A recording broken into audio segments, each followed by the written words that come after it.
uqdatam min lisani yafqahu qawli. A'udzu billahi minasyaitonir rajim. Ya ayyuhalladzina amanu kutiba alaikumusiyam kama kutiba alal ladzina min qablikum la'allakum tattaqun. Para jemaah salat Jumat yang berbahagia, marilah kita setiap saat dan waktu menghadirkan Allah dalam diri kita, gerak-gerik kita. Kita yakin bahwa Allah Maha melihat kita apapun yang sedang kita kerjakan. Kita yakin dan percaya Allah mendengar apa yang kita bicarakan. Allah Subhanahu wa Ta'ala akan mencatat semua perbuatan yang kita lakukan. Yang baik, yang buruk akan dicatat oleh Allah Subhanahu wa Ta'ala melalui malaikat kiraman katibin. Oleh sebab itu, setiap saatlah kita mengingat Allah Subhanahu wa Ta'ala. Dalam situasi bagaimanapun kita tetap selalu mengingat Allah Subhanahu wa Ta'ala. Di waktu susah dan senang, mari kita mengingat Allah. Waktu sehat dan sakit, sakit hati dan disakiti hati kita dengan orang, hendaklah kita kembalikan kepada Allah Subhanahu wa Ta'ala. Allah kita dekati, Allah kita ingat. Semakin dekat kita dengan Allah, Allah pun semakin dekat kepada kita. Kalau kita sudah dekat dengan Allah, apapun yang kita inginkan akan kita peroleh. Sama dengan Bapak Bupati. Kita dekat dengan Bapak Bupati, apa yang kita inginkan akan dipenuhinya. Demikian kita langsung kepada yang milik alam ini. Oleh sebab itu, marilah kita selalu ingat Allah waktu berdiri, ingat Allah waktu duduk berbaring. Di mana saja kita tetap ingat kepada Allah. Yang kedua, marilah kita ingat sejarahnya Rasulullah SAW.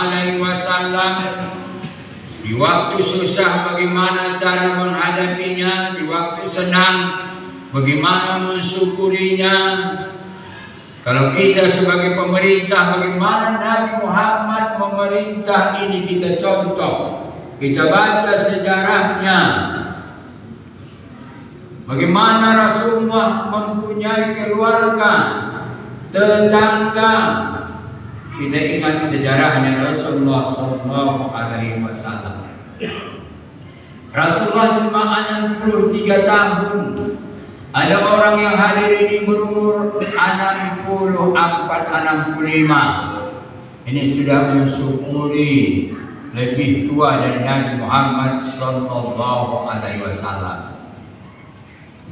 Para jemaah salat Jumat yang berbahagia, sebentar lagi kita akan menghadapi bulan suci Ramadan, bulan yang penuh dengan berkah, bulan yang penuh pengampunan, bulan yang memberikan bermacam-macam pahala. Di bulan suci Ramadan, Rasulullah 2 bulan sebelum Ramadan beliau telah gembira. Bukan Rasulullah itu masuk neraka, bukan, dia pasti masuk surga. Bukan Rasulullah itu gembira datang bulan puasa banyak dosa, bukan. Karena Rasulullah itu al-ma'sum, tidak berdosa. Oleh sebab itu kita wajiblah kita gembira datangnya bulan suci Ramadan ini. Sebagaimana kita menyambut tamu kita mau datang ke rumah kita, mertua kita, camat, bupati, apalagi gubernur datang ke rumah kita mau bertamu, pasti tentu kita mempersiapkan segala-galanya. Mempersiapkan rumah, membersihkan, mempersiapkan makanan, tempat tidur dan sebagainya. Kita persiapkan untuk datangnya tamu kita yang istimewa. Demikian juga bulan suci Ramadan ini akan datang tamu yang istimewa. Perlu dipersiapkan bagaimana mempersiapkannya menyambut bulan suci Ramadan ini. Ada 3 cara menyambut datangnya bulan suci Ramadan. Yang pertama yaitu kita taubat kepada Allah. 11 bulan kita bekerja sebagai pemerintahan, mungkin kita pernah koruptor, mungkin sebagai pedagang pernah mereng-mereng.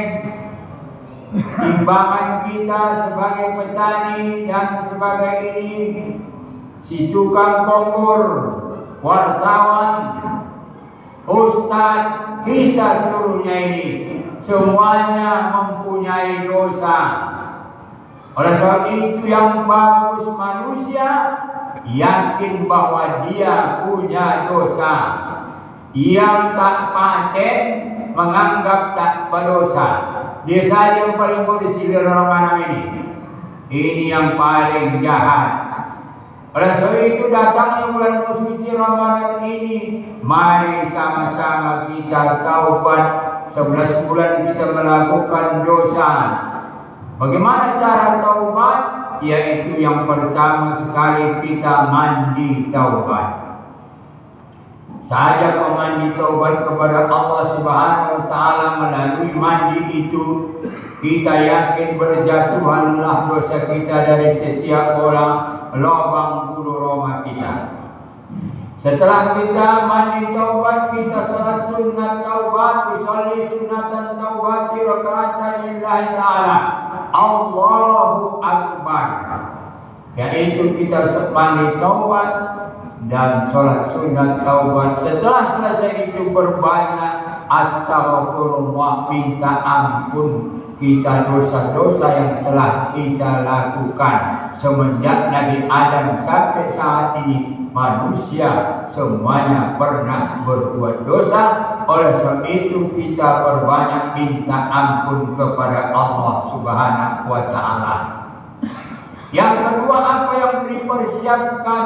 Memperbaiki hubungan yang terputus kepada keluarga kita, istri kita, tetangga kita, dan sebagainya. Kita hubungkan.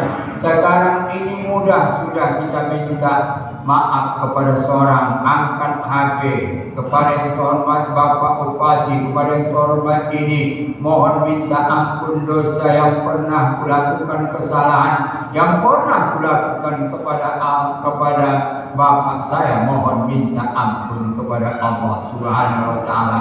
Betul-betul kita ingat seluruh teman-teman kita di dunia ini seluruhnya. Kalau masih ada kawan kita SKTB dan sebagainya, mari sebelum masuk bulan suci Ramadan ini kita minta ampun kepada manusia yang pernah kita putuskan. Jadi kepada Allah kita mohon ampun, kepada sang manusia kita saling memaafkan. Masuk kita ingin beribadah. Yang ketiga yang disiapkan, ilmu tentang bulan puasa. Apa hukum puasa dipelajari? Rasulullah juga 2 bulan mengajarkan masalah puasa ini. Apa rukun, apa syarat-syarat puasa, apa-apa yang membatalkan puasa, supaya jangan kita susah di waktu bulan puasa. Sebagai contoh, tahulah kadang-kadang bulan suci pertama, hari pertama kita lupa puasa, makan sianglah kita. Karena kita tidak berilmu, susah kita batal atau tidak puasa ini. Jadi menurut konsep agama, kalau tak sengaja itu puasanya tidak batal, kecuali yang disengaja. Demikian khutbah singkat kita ini. Wa qul rabbi khairu warham wa anta khairur rahimin.